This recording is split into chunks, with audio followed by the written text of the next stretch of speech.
Good afternoon, explorers. Good afternoon. We are back in Dublin today. Yep. And you may be able to hear it, but there's actually a protest going on behind us right now. Yeah, right over there is like a courthouse, and I think they're trying to get justice instead for someone. Yeah.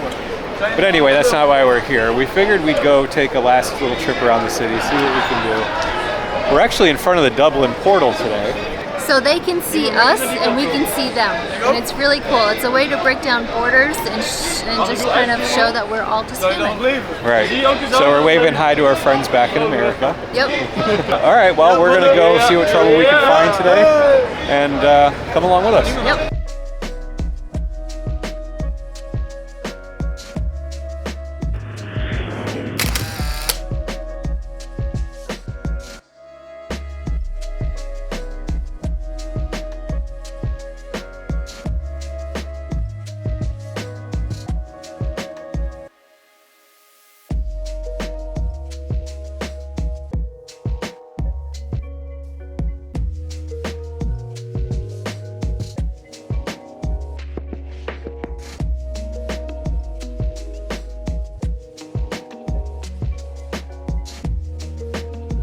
Good thing to remember if you want to get out there and explore when you arrive and your plane arrives at 9:30 and you don't want to sleep because you don't want to get jet lag, they have these all around Dublin.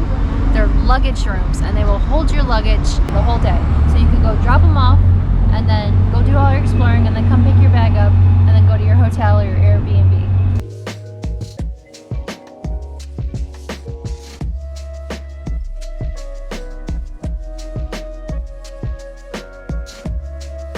After walking around a little bit, we came across the Leprechaun Museum.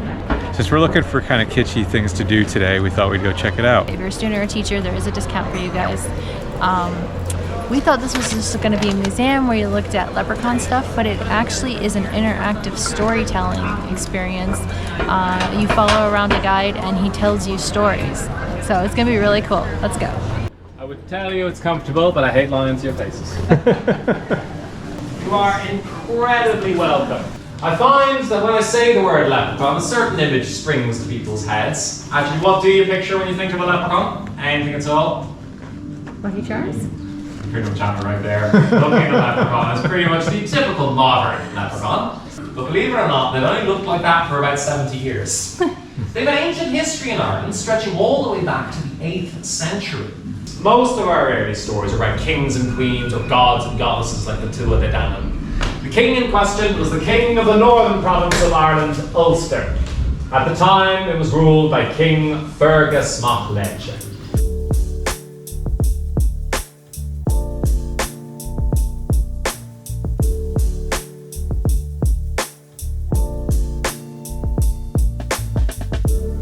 And properly, you're meant to tell stories in the family home next to the fire at night. So that's where we're headed now.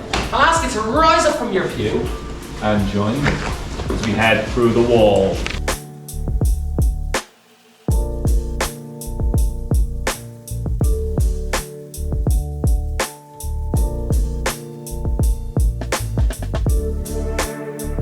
We bring you here because this is where storytelling took place. Storytelling sessions could last hours because they were our only form of entertainment back then.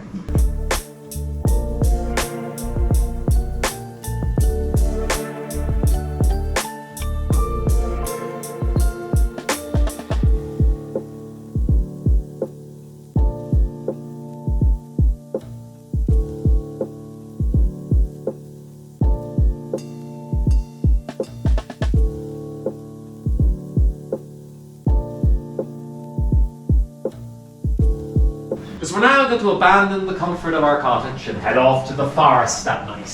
But stories were told about the outside world. Yes, we just saw some of them took place inside, but we've got a variety of stories, folks. It's actually been accused that Irish folklore is purely about Irish fairies. I find it very hard to argue. As I mentioned, we blame them for everything that happened in our lives. The tale goes, the fairies once lived on the surface and were the Tuatha De Danann. But when we arrived in Ireland, we beat them up, stole their home, and banished them underground. I get it.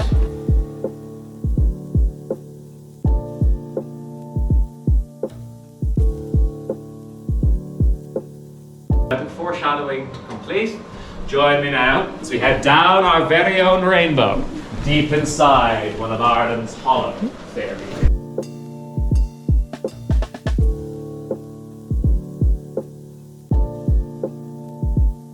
Makes a lot of sense why we have a lot of dark stories. And with most of them were to do with the fairies. Now, leprechauns are just one of Ireland's fairy creatures, and as I said, most people consider them to be mostly friendly.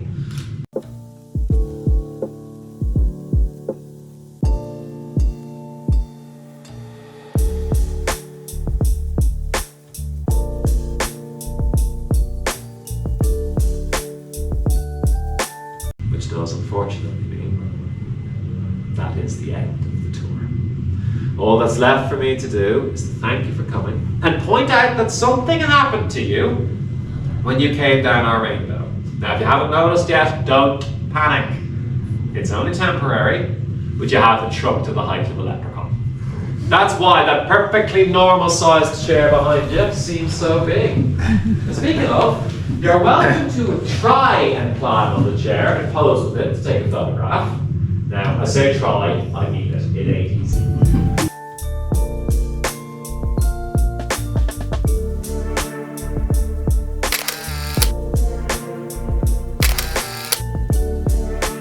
This tour was a riot. We did not know what we were coming into, and we did. But if you like listening to stories, and the storyteller really got into it, it was amazing. Yeah. But it's not just about leprechauns. They talk about fae or fairies, changelings, and other creatures. Yeah.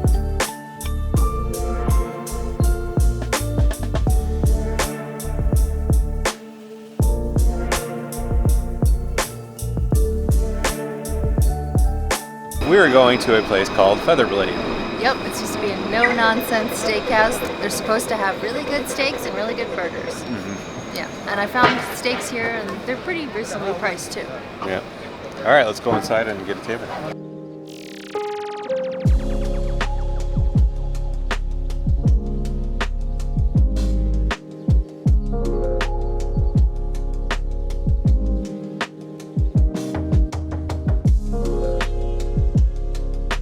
They do things a little bit differently here. So each item on the menu is priced separately, so your main course and your side dish are priced differently? Yeah, they're separate. Yeah. But you can decide to choose a couple different sides, and then everybody can share, so that's kind of cool. And that was actually what was recommended to us. Yeah. They also have a set menu for one item there where you can get a full meal, and it's priced out accordingly. So it's about 38 euros, and you choose a meat, and of course if it's a more expensive cut, then you pay a little bit more for it, but you get a side with it, a dessert. It's a full course meal. It does require a reservation to eat here. Now, don't cancel the reservations because it is a $20 cancellation fee. For our appetizer, we ended up getting some bacon croquette. All right, let's try it out.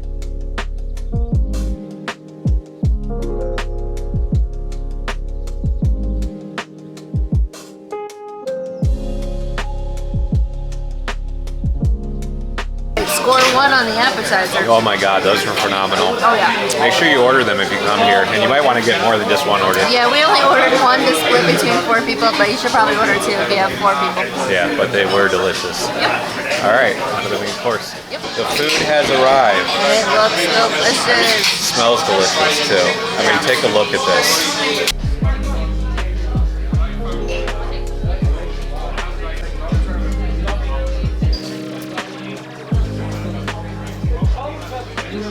All right, I think we're gonna dig in, and then we'll give you a full review after.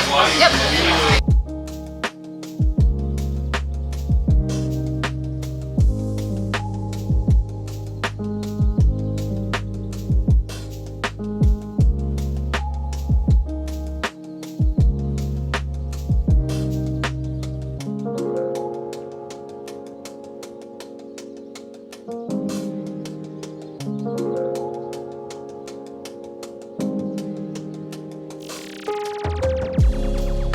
That I food am was full. delicious. That food was fantastic. If you're looking for a good piece of steak, I'd recommend it. And it was really affordable. Yeah, definitely. All right, well, we put in for a little order for dessert. Yeah, so we're gonna get some sticky taffy pudding, and I know that is a British dessert, but they do eat it a lot here in Ireland too, and we were told you have to try it. Yeah. And I've never actually had it, so. Yeah, so we're anxious to see what it tastes like.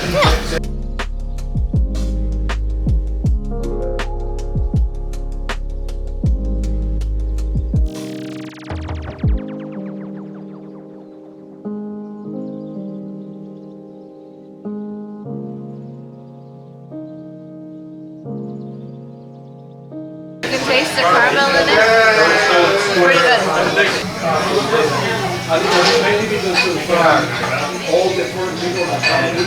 Right? Destroyed. Wow, what a great experience. Yeah, that was a lot of fun.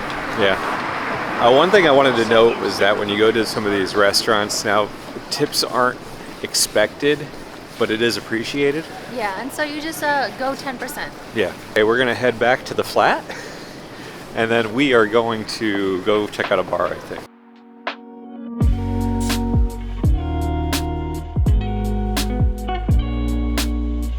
Our next stop is Temple Bar. This is a very famous pub that you have to check out at least once. It can be kind of touristy, but they do play live music here. And at night, all these lights come on. It's very pretty to see. I've seen so many photos of it. Unfortunately, it doesn't get dark here till like 11, and we're in bed by then. Because when we come to Europe, so for some reason, we're just really old. We're in bed early, up early with the light. But let's go have a drink anyway. Don't know if he's stationed on conquering, colliding. Anyone who did that, that's why you're Jenny. But now she's back again and Carbonax and Perry was sure to not get you know that. Right from the daddy-o, right from the daddy-o, this whiskey. They're playing some really good tunes. We actually knew some of them. This is a very touristy place. Yeah, it's very crowded. Temple Bar isn't just a bar, it's a district, so there's plenty of bars that you can actually hit in this area.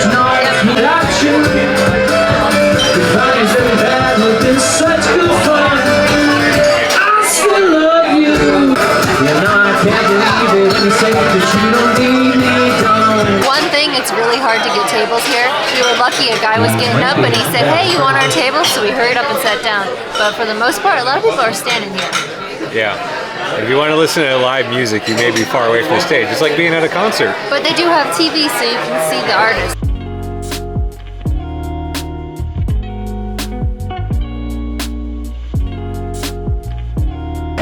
All right, well, I think that might be where we're going to wrap up for today's. Yeah, we're so tired. It's 9 o'clock, believe it or not, it's 9 o'clock. Yeah. So we'll pick this back up tomorrow, and we'll catch you on the flip. All right.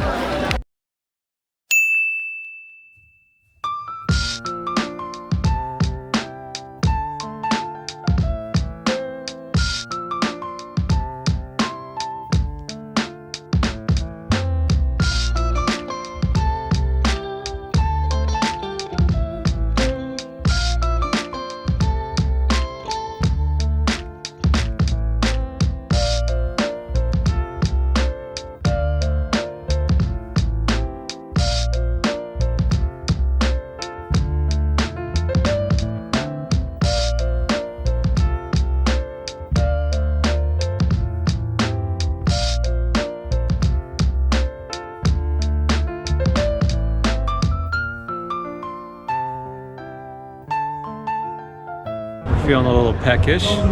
We find ourselves at Temple Bar again, and this time we're going to try Gallaghers Boxty House. Yes, Mike has been talking about a Boxty, and he said it was the last thing he had to try while in Ireland. That's right, so we're going to go in and check it out.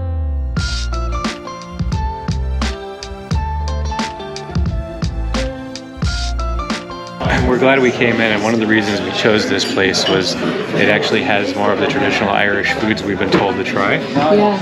So it's got like Gaelic Boxty, lamb Boxty, you got all these different versions of Boxty. Then it's got your fish and chips. Fish and chips, shepherd's pie. Here you got your beef and stout stews, your Gallaghers Irish stew, and your traditional platter.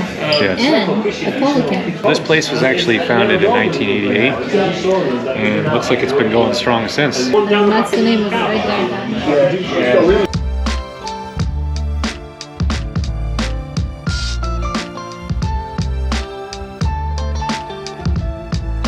I got a traditional Gaelic Boxty. It's on an Irish potato pancake, and it has 3 Irish beef medallions with tomatoes and garlic sauce. Yeah. It looks delicious.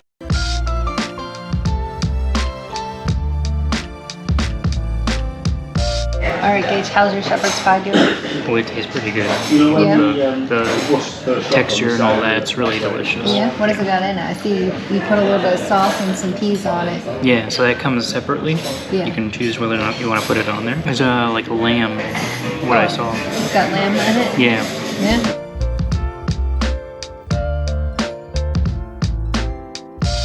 This is the white bag Boxty. It's fried chicken with onions and peppers and all that stuff. So this is the cola cannon. It is mashed potatoes and cabbage. So we're gonna give this a little try. That's pretty good. So it's like mashed potatoes with cabbage, pretty much.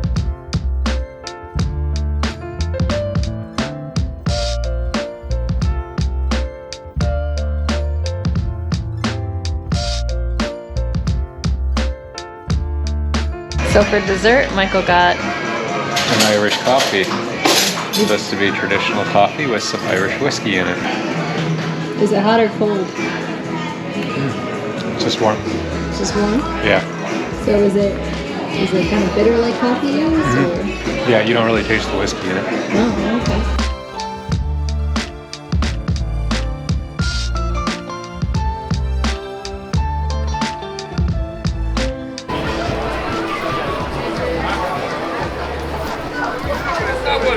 Okay, explorers, I think this is where we're going to leave you. We have to go back and start packing. Long flight tomorrow.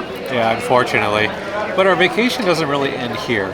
We're actually going to go and pick up in Flagler Beach. Yep, get some of that beach weather. Yeah.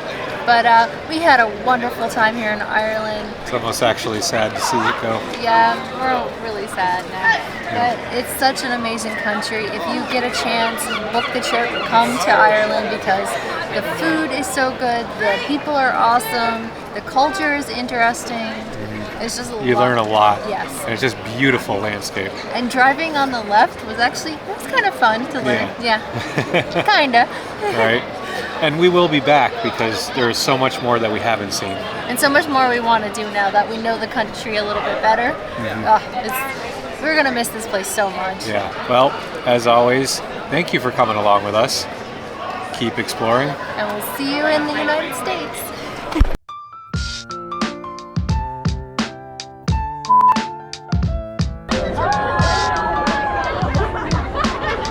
Comes to us all the way from the 8th century, meaning we're not allowed to have it. It's so old and valuable, it's locked in the archives of Trinity College, Dublin. Despite my best efforts, they keep up security. I'll be the one that drops it. Drop it. Too good to drop.